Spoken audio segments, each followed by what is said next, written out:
يا أيها الذين آمنوا استعينوا بالصبر والصلاة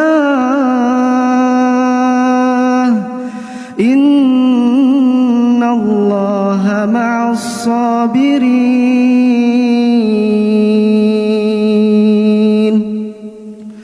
ولا تقولوا لمن يقتل في سبيل الله أموات بل أحياء ولكن لا تشعرون ولنبلونكم بشيء